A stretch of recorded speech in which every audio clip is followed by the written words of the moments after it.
Welcome to the Reality Revolution. I'm your host, Brian Scott.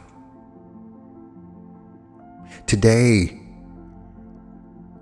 there's one major thing I want you to know. The point of this episode is for you to understand that you are love. You are the love. Go back to that very moment that you were born into this incarnation. Your mother held you. At that moment, your lesson in love began. For you are love and you are learning about yourself as love. You can see love all around you, for every living thing that exists came from love. You can see the love in the universe, for every twinkling star in the sky comes from love. The attracting energy that pulls the planet together into its shape, that helps the planets to rotate around the sun, that is love. For many, they simply do not understand this lesson. They do not understand that they are the love. They think of love as a romantic concept. Oh, I love this person or that person, or I am in love. You are always in love, for all around you is love. You are in love now. You are simply learning the nature of who you are. That moment you were born began the lesson in love as you began to learn about your parents. And you learned the lessons of love. Perhaps your parents were mean to you or yelled at you. This was still a lesson in love. All of the hate and anger that you've experienced is a lesson in love for the person giving it and the person receiving it. The love flows in your veins and helps your heart to beat. It is the active agent of life in the universe. You are love. What does love mean to you? When I say love, do you think of two people kissing? For that is just a very insignificant part of what love truly is. You are love. And as you learn of who you are, you learn to spread yourself and to give yourself away. For much of the love that we are in this world is hidden. We are afraid of it. We are learning lessons in how to use this love, how to give love, and how to receive love.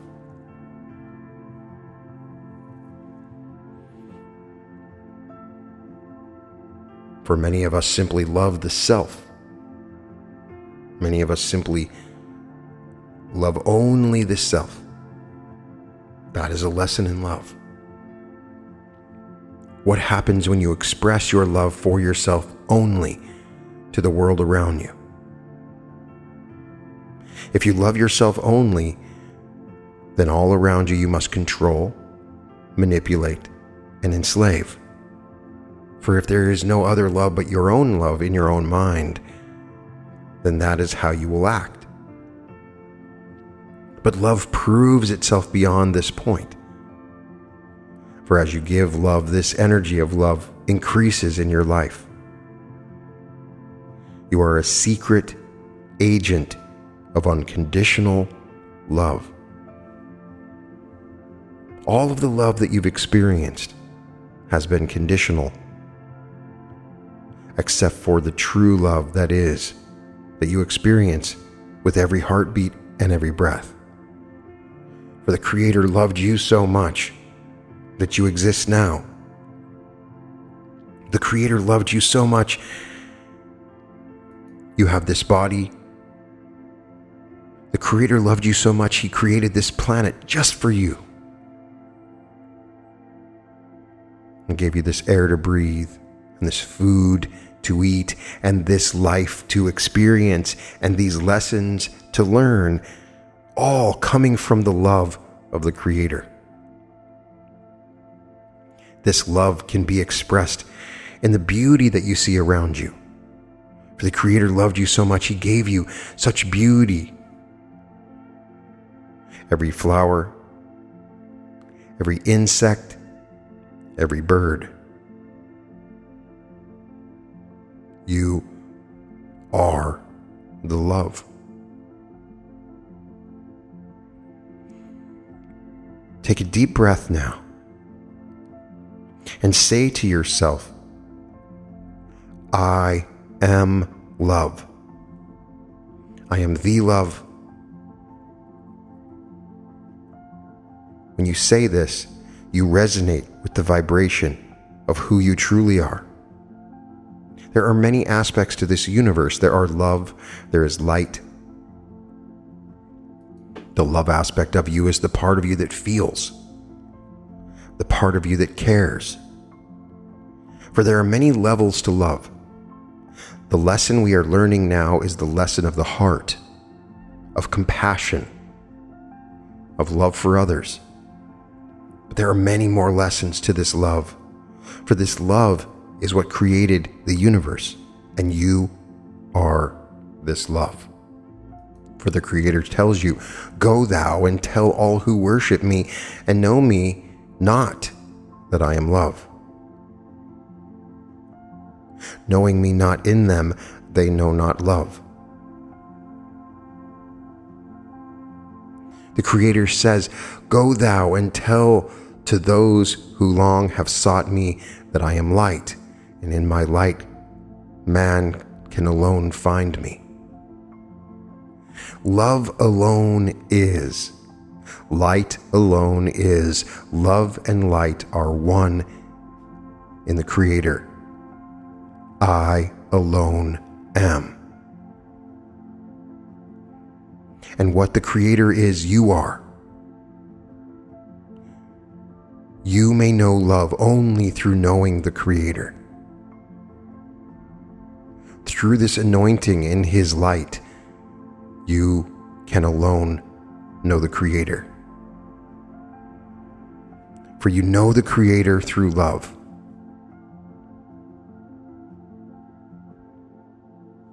As Walter Russell says, I know love, naught else but love is there to know. Go thou and tell all who seek peace that they first must know love. You cannot find peace if you have fear. Fear pushes away love. Fear is the absence of love, just as darkness is the absence of light. For there is nothing for you to fear if you are truly in touch with love. You cannot find the love outside of yourself. When you find yourself, you find the love. For the Creator is love, and you are love. Love can't be acquired, nor can it be possessed. For you don't acquire the Creator, and you don't acquire your soul, nor possess it. The light of the love is in all men and all women from their beginnings. You don't need to seek it from afar. You just need to recognize it in yourself when you hear the voice whispering to you from the silence and calling aloud to the Creator from the voices of every unfolding and refolding form of the Creator's imagining. down through the aeons. Your love has been the very foundation, but you don't know it during the dark aeons of your beginnings. For behold, I speak words of love to all, but many do not hear for long ages. What is the thing that moves planets and beats your heart? What is the thing that creates for you? It is the love, the infinite love, the forgiving love, the divine love. You are the love. It may appear that in many moments you see the love leave, yet it has not left, for you are the love in that moment. It is your role to spread the love, to give love to all you see, for without your love, where else will they see it? They will know the loneliness for love, the space we hold to avoid the flames of love, the cold whisper of the love of the cold heart. All is the love that you are. You are the love. It is given to all. The love gives the light, for we work together as love and light is in all things.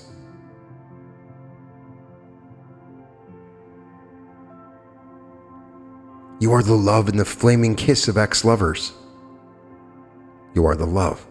You are the love of the mother sacrificing herself to save her baby. You are the love. You are the love in the jealous man driven by hate. You are the love in the flower that shows you your face. You have closed your heart to the love around you many times.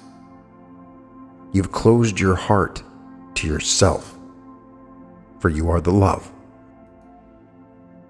You are the spirit of infinite love. The moment you recognize yourself as one with it, you become so filled with love that you see only good in all. And when you realize that you are all one with this infinite spirit of love, then you realize that in a sense, we are all one with each other. When we come into a recognition of this fact, we can then do no harm to anyone, to anything. We find that we are all members of the one great body, and that no portion of the body can be harmed without all the other portions of suffering thereby. When we fully realize the great fact of the oneness of life, that all are partakers from this one infinite source, and so that the same life is the life in each individual, then prejudices go and hatred cease. Love grows and reigns supreme. Then wherever we go, whenever we come into contact with the fellow man, we are able to recognize the love within. We thus look only for the good, and we find it always. You are a secret agent of love. It is now your job to spread the love to all you see. They do not have to know who you are, for you are a secret agent. You are in the love in the moment. Become the love you are. Love is heaven, and heaven is within you. Son of man, it must grow as the mustard seed and fill your being as leaven. Seek ye first the kingdom of God and his righteousness, that you might bring forth that righteousness in your own life, and all else shall be added unto you. Love endures forever. The pearly gates are only symbolical of pure and perfect love. Love is more beautiful than pearls, more eternal than precious stones. Love is light. It is glory and perfection. You that love not don't know God, for God is love. And we have known and believed the love that God hath to us. God is love. And he that dwelleth in love dwelleth in God, and God in him. John 4:7-8. Love is God. The whole law is fulfilled in these three words. Humanity is urged to observe and to cultivate this attribute, for it is through love that the physical life is perfected and the continuity of life realized. Life is creative force in action and is the expression of love. Fear is love in reverse. Love frees, it gives. It is the Spirit of God. Love builds the body. Love is also the emotional attachment. So fall in love with peace and gentleness, success and goodwill and harmony, for this form of love casts out fear. God is love, and he that dwelleth in love dwelleth in God, and God in him. How can you have prejudices and deceit and jealousies in your mind within God's love? Love is everything. It is the key to life, and its influences are those that move the world. Live only in the thought of love for all, and you will draw love to you from all. Live in the thought of malice or hatred, and malice and hatred will come back to you. Every thought you entertain is a force that goes out, and every thought that comes back laden with its kind. This is an immutable law. Every thought you entertain has a direct effect upon your body. Love and its kindred emotions are the normal and the natural, those in accordance with the eternal order of the universe, for God is love, and you are love. These have a life-giving, health-engendering influence upon your body. Besides beautifying your countenance, enriching your voice, and making you ever more attractive in every way. And as it is true that in the degree that you hold thoughts of love for all, you call the same from them in return, and as these have a direct effect upon your mind, and through your mind upon your body, it is as so much life force added to your own from without. You are then continually building this into both your mental and your physical life, and so your life is enriched by its influence. The opposite of love, hatred, and all its kindred emotions are the unnatural, the abnormal, the perversions, and so out of harmony with the eternal order of the universe. For if love is the fulfilling of the law, if you are the love, then these are the opposite, for you are not hate. It is your lack of knowing love that brings hate. They are direct violations of law, and there can never be a violation of law without its attendant pain and suffering in one form or another. There is no escape from this. And what is the result of this particular form of violation? When you allow thoughts of anger, hatred, malice, jealousy, envy, criticism, or scorn to exercise sway, they have a corroding and poisoning effect upon your body. They pull it down, and if allowed to continue, will eventually tear it to pieces by externalizing themselves in particular forms of disease they give rise to. And then, in addition to the destructive influences from your own mind, you are continually calling the same influences from other minds, and these come as destructive forces, augmenting your own, thus aiding in the tearing down process. Yet this attraction of like upon like is love. As you hate, you bring more hate into your life through the love of hate. As you're angry, you bring more anger into your life because of your love of anger. But perfect love inspires you. Hatred breeds hatred. Love and goodwill stimulate and build up your soul and body. Hatred and malice corrode and tear it down. Love is the savor of life. Hatred is the savor of death unto death. I hear it asked often, how should I regard one who bears hatred towards me, towards whom I have entertained no such thoughts and feelings, and so have not been the cause of this person becoming my enemy? This may be true, but the chances are that you will have but few enemies if there is nothing of an antagonistic nature in your own mind and heart.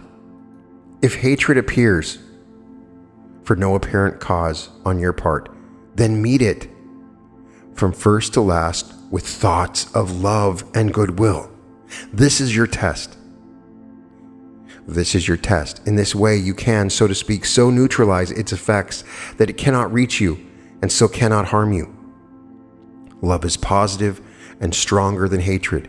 Hatred can always be conquered by love. We are in a quickening, And every moment, what you watch on TV and what you experience in your life, you're being given a simple choice. The choice between love and not love, or love and fear. All you have to do is choose love. If you meet hatred with hatred, you will simply intensify it, even if it's justified. You add fuel to the flame already kindled, upon which it will feed and grow, and so you increase and intensify the evil conditions because of your love. Nothing is to be gained by it. Everything is to be lost. By sending love for hatred, you'll be able to neutralize it so that it will not only have no effect upon you, but on everyone else. It will not even be able to reach you. But more than this, you'll, by this course, sooner or later be able to literally transmute your enemies that you hate into your friends. Meet hatred with hatred and you degrade yourself, because that is not who you are. It is a perversion of the love. But meet hate with love and you elevate not only yourself but also the one who bears you hatred. The Persian sage has said, always meet petulance with gentleness and perverseness with kindness. A gentle hand can lead even an elephant by a hair. Reply to thine enemy with gentleness. Opposition to peace is sin. The Buddhist says, if a man foolishly does me wrong, I will return him the protection of my ungrudging love. The more evil comes from him, the more good shall go from me. The wise man avenges injuries by benefits, says the Chinese. Return good for evil. Overcome anger by love. Hatred never ceases by hate, but by love, says the Hindu. You will be encountering love, and you will be encountering hate, and you will know the difference. And when you encounter the hate, your initial reaction will always be frustration, annoyance, anger, hate, and fear. But you can train yourself, when you really know who you are, to send love, for you are love. And when you respond with anything else but love, you are denying your true self. The truly wise man or woman will recognize no one as an enemy, for they are love too, even your enemy. Occasionally we hear the expression, never mind, I'll get even with him. Will you? And how will you do it? You can do it in one of two ways. You can, as you have in mind, deal with him as he deals, or apparently deals with you. Pay him, as we say, in his own coin. If you do this, you will get even with him by sinking yourself to his level, and both of you will suffer by it. Or you can show yourself the larger. You can send him love for hatred, kindness for ill treatment, and so get even with him by raising him to the higher level. But remember that you can never help another without, by that very act, helping yourself. And if forgetful of self, then in most all cases the value to you is greater than the service you render another. If you're ready to treat him as he treats you, then you show clearly that there is in you that which draws the hatred and ill treatments to you. You deserve what you are getting and should not complain, nor would you complain if you were wise. By following the other course, you most effectively accomplish your purpose. You gain a victory for yourself, and at the same time you do a great service for this other person, for which it is evident they stand greatly in need. When you see hatred and fear around you, it is just the lack of love, and that is when you are needed the most, because that is when you need to express the love. It is so hard. You've been trained for so long to respond to hate with hate and fear with fear. But now that you know that you are the love, you have been activated as an agent of love. And it is your duty to love those that hate you, to love those that haunt you, that hurt you, that scorn you, because you will become their savior. And they will in turn become the savior of others, and consequently care for others. And you can spread this virus of love to all by simply making a simple choice, and that is realizing that you are loved. So say it with me. I am the love. I am love.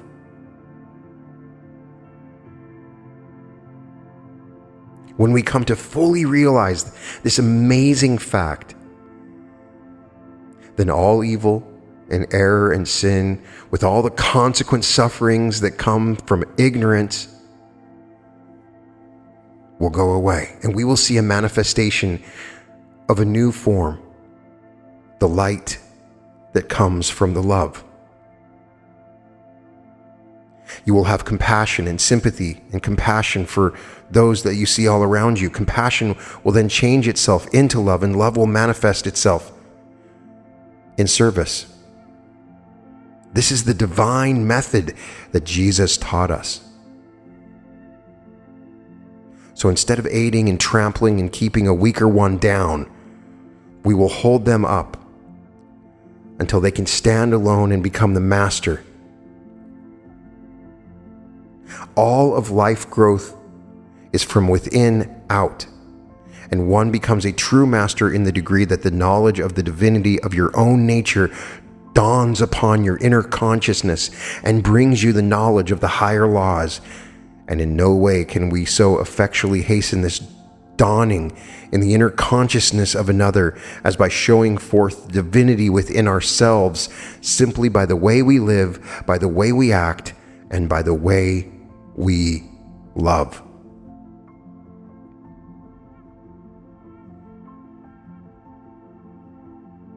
Not to love is not to live, or it is to live a living death.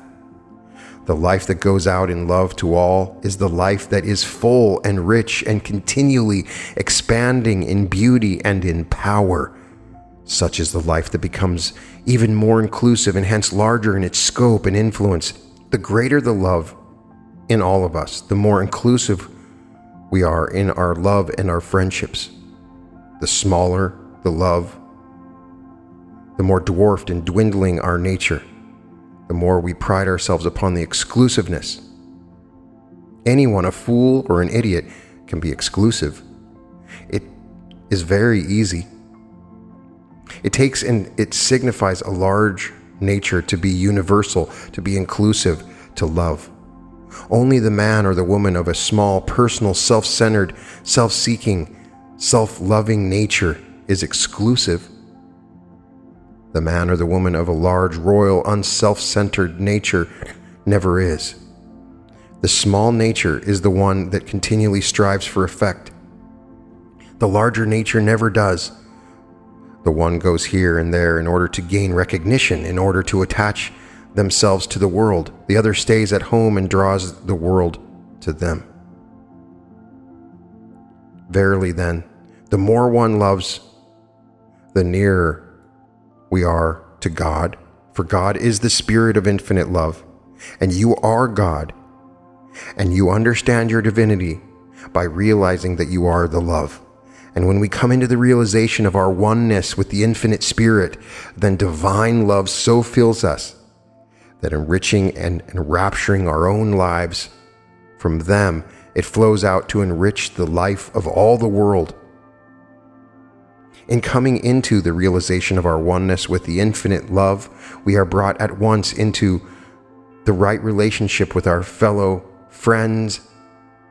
We are brought into harmony with the great law that we find our own lives in losing them in the service to others.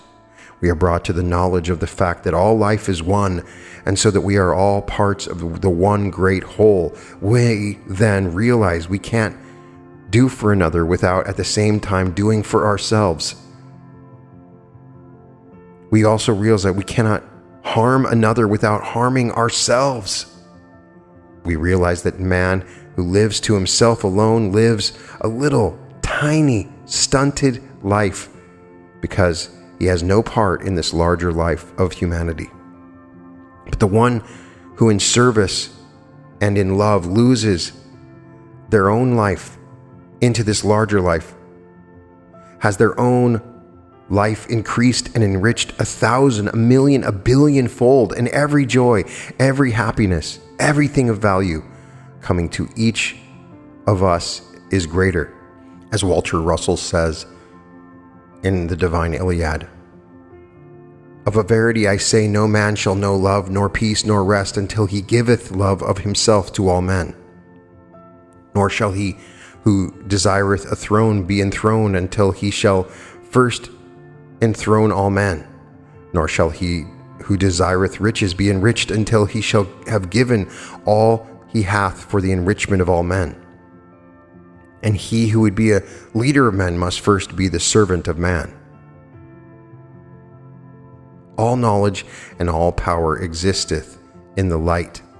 All men shall have all knowledge and all power in the measure of their desire for the light and love of my kingdom of all-knowing love. You are the love. Embrace this and know it, for it is the power that can create. Whatever you truly love, you will create in this world. For that is you. And as you extend yourself out into the world, those things that you love are the things that you see in the mirror around you.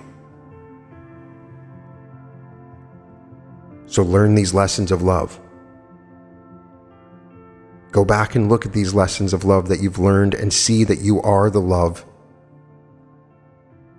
And welcome to the reality revolution.